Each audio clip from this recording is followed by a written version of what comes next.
Hi everyone. Okay, so today I'm gonna do the interviewing myself. I'm gonna interview my guides, aliens, angels, um, whoever wants to answer questions that I have.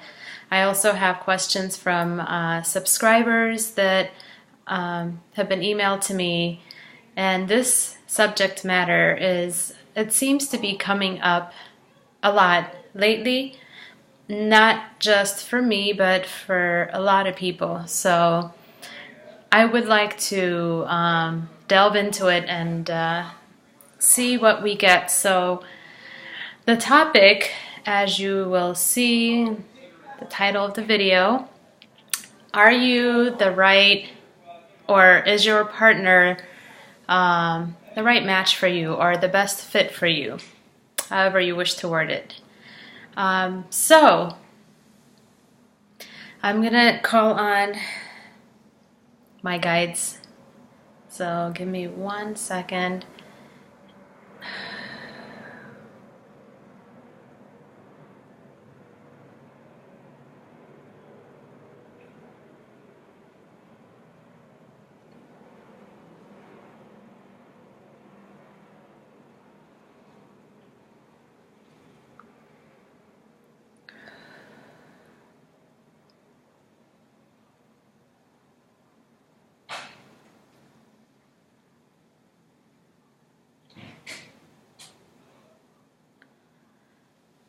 Okay. Totally not who I expected to show up. Mary Magdalene is here. She would like to answer these questions. It makes sense. Yeah, it does. So she is here. I'm gonna go into it. So I'm looking up the pictures. It's on my phone actually. So I hope my phone doesn't ring in the process. So I have my questions up, but she wants to start by saying, oh, okay, regarding the title of the video, is your partner the right match for you? So she's saying,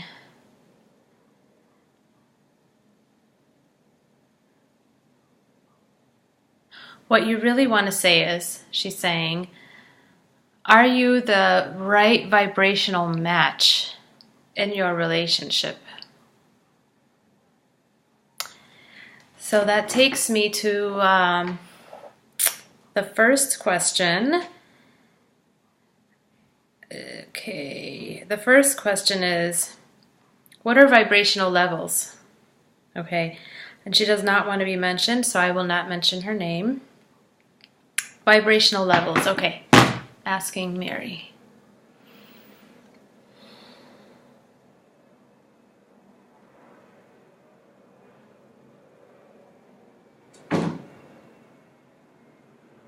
Okay, so I'm just gonna say it as she spits it out, or as she says it, because if I just let her talk for, paragraphs, I might miss a word or two. So she's, 1 second. So she started out by saying vibrational levels. It's the state of your whole being. So we are, underneath this physical body, energy beings. Okay, so energy is measured in various ways. One of them being, and she's showing me vibration, frequency. So she's showing me like waves, right? And so what is the derivative of these waves, or the frequency of your being, which is that energy that's inside of your body? So she's saying how you handle situations, your mood, all of that has a vibration or frequency attached to it. How you view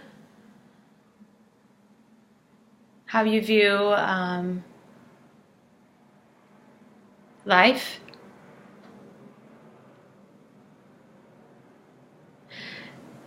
So she's just showing me an individual that's going through the different many moods or emotions.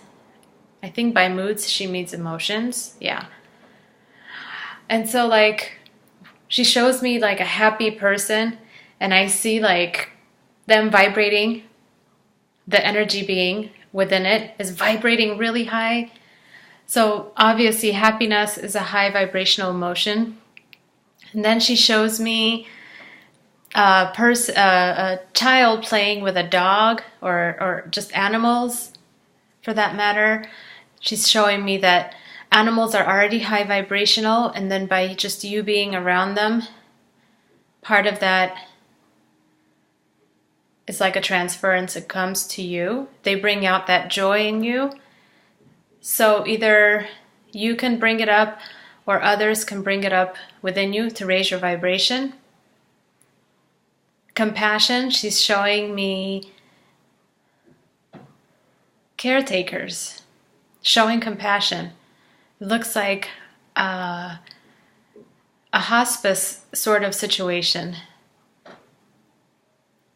So the caretaker is overtaken by compassion, and so they're vibrating higher as well.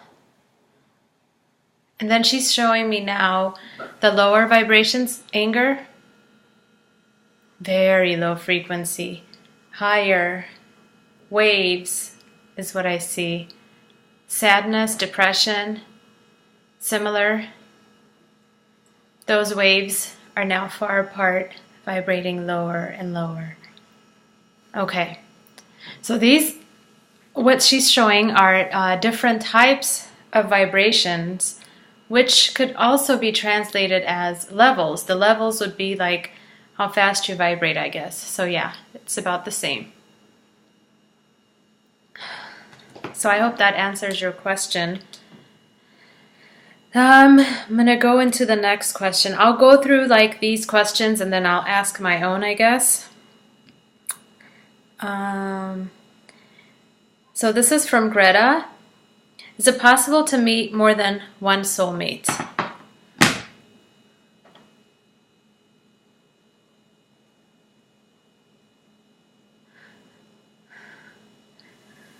Okay, so she's saying there's multiple types of soulmates. So yes, in that sense, yes.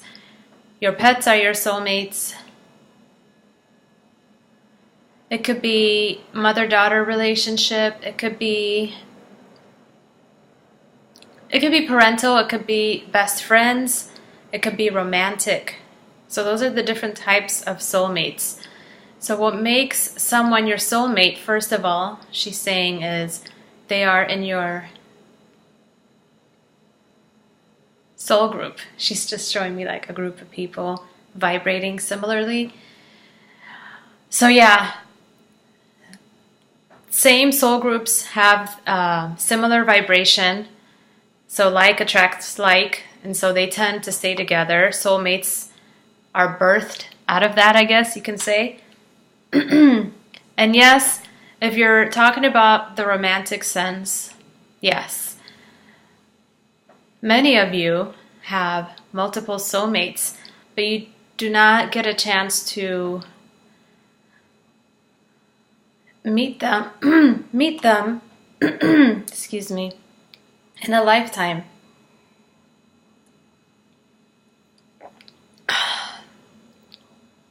Partially that is due to the conditioning of your world, at what rate you're vibrating. Okay, so before she goes into all that, because that's another topic that I want to discuss, I'm going to go to the next question. So yeah, that's a big yes. The next question is, what is absolutely necessary for a long and healthy relationship?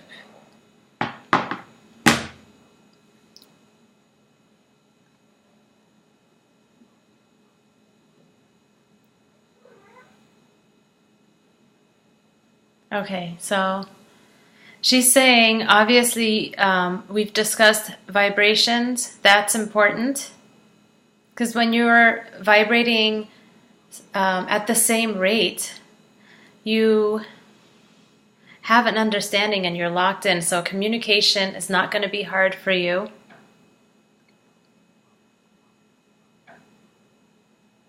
You're not going to feel like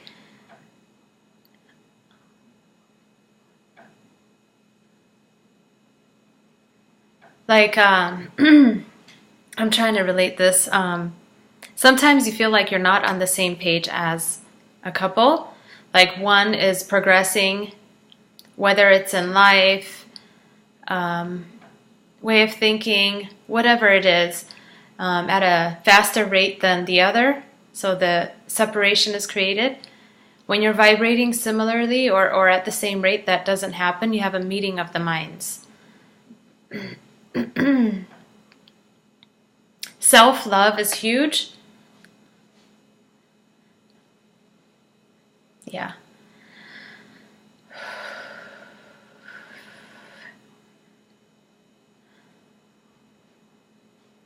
One second. I have to calm down. Okay, self-love. So she's saying when that happens, one is progressing more than the other feels left behind. If they don't have enough self-love to pick themselves up or raise their vibration, is one way of saying it, they lose a part of themselves for the sake of saving the relationship, and they do whatever they can to stay with that person. And they lose themselves in the process, so they lose their identity. Rather than two souls meeting at a point, this one, I guess from what she's showing me, becomes part of that and loses its identity, and that causes an imbalance. So she's saying staying centered is important. I love my cats. They like to fight. Okay, next question.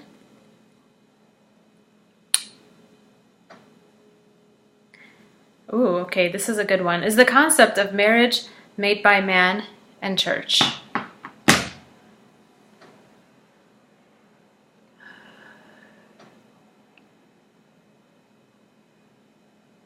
No, not the concept of marriage. The concept of marriage is part of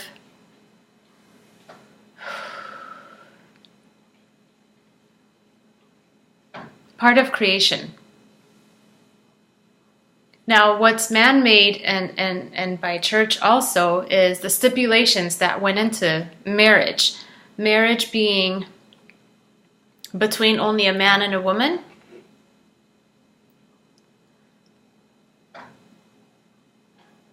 That's man-made in church.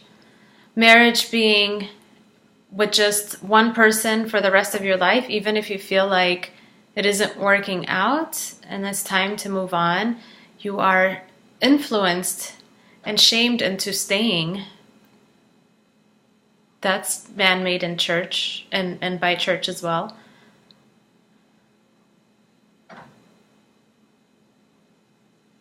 And also, this is another societal issue. Status. Status is created in society to keep us separated.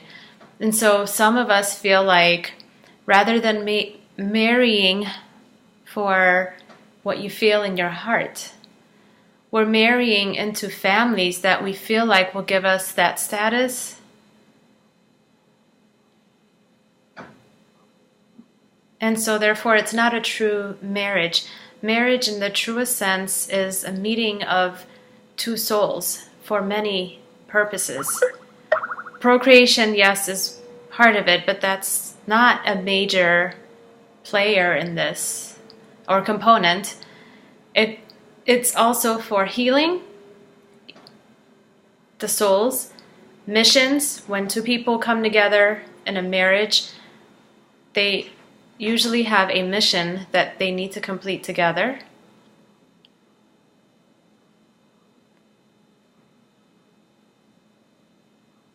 And for fulfilling your divine purpose, I guess that's part of the mission. But two souls come together to learn from each other and raise each other and expand together. That's the marriage in the truest sense. And it's not always between a man and a woman. It could be between friends. It could be, like we mentioned, those different types of relationships.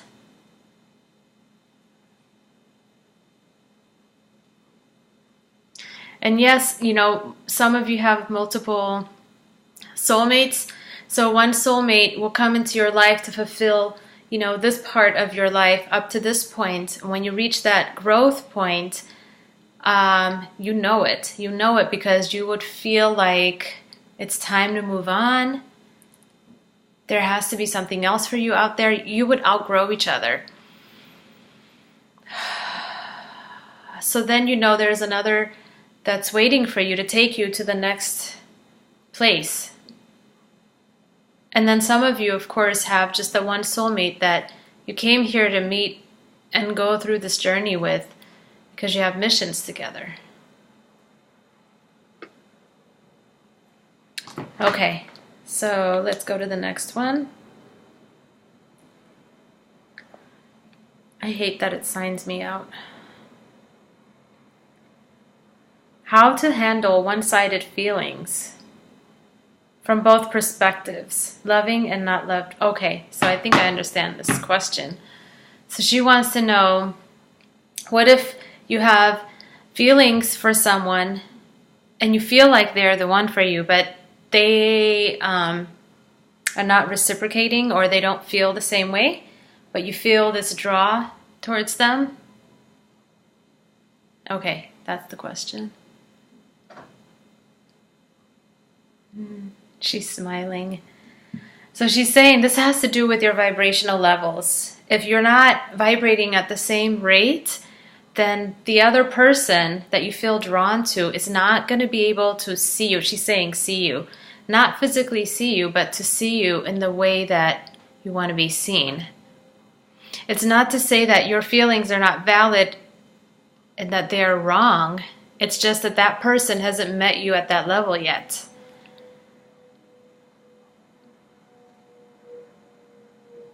So yeah, this seems to be, she's saying, a problem for a lot of soulmates coming together, because the one person who is seeing it and is being impatient, and they tend to go into sadness, depression, rejection, and all of that, and end up lowering their vibration. And she's saying, she's expressing to me that everything happens in divine timing and in divine order. So there's reasons why one of you is aware of this and the other isn't. It's a growing process for that person. That person along the way is learning to let go and work through these issues before they meet with the right person, the soulmate. It prepares them for when they come together for their mission, because a lot of this work, she's saying, needs to be worked out and done before the coming together so that the mission can begin at that point. If that makes sense. It makes sense to me. Okay. I don't want this to be like a 2-hour video or even an hour, but it's interesting. Next question is,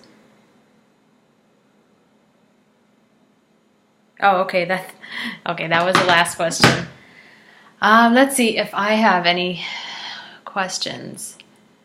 I think she pretty much addressed it. I'm going to see if she wants to expand on. I kind of want her to expand on the societal stuff that gets in the way, or even like the differences between soulmates and twin flames. That's important. Okay, she wants to start with that one. Twin flames. Twin flames are, she's showing me one soul. That's okay. For example, a burning fire representing a soul, and then it splits in half. It's the same soul that splits in half. One has the feminine energy, one has the masculine energy. They go and experience life in different worlds, in the same world, different ways of doing that. And so everyone has a twin flame, but what's rare is meeting your twin flame in one lifetime on the same planet and coming together. That's rare. Twin flames come together for similar reasons as soulmates. They have missions together. They raise the world's vibration. They inspire. But they don't always, she's saying, stay together.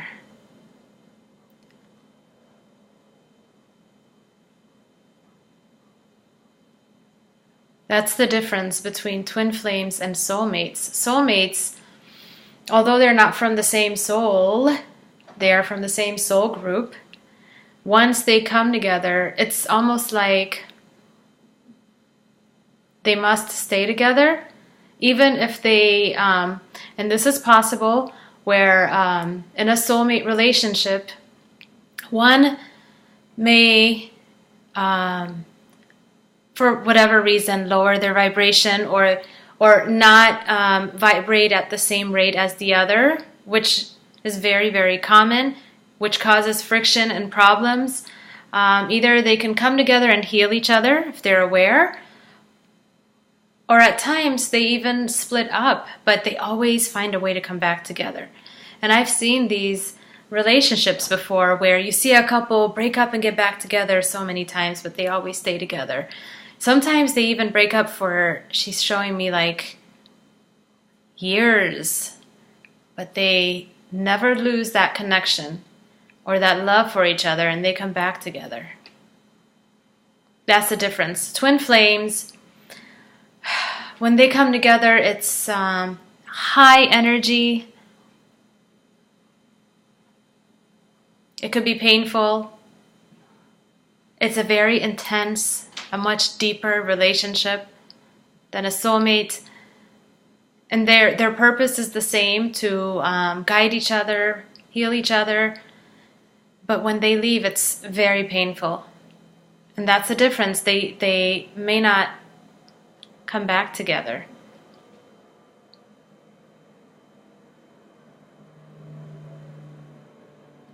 Okay.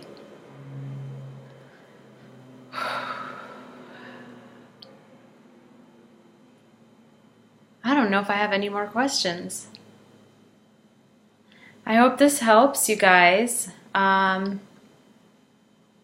If there are any more questions on this subject matter that I didn't cover or that I wasn't clear on, please comment down below.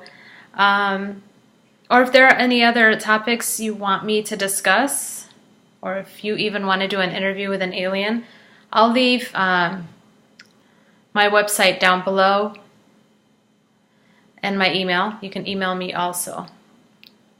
All right, so much love, everyone. Thank you so much for joining me, for viewing this, for supporting this channel.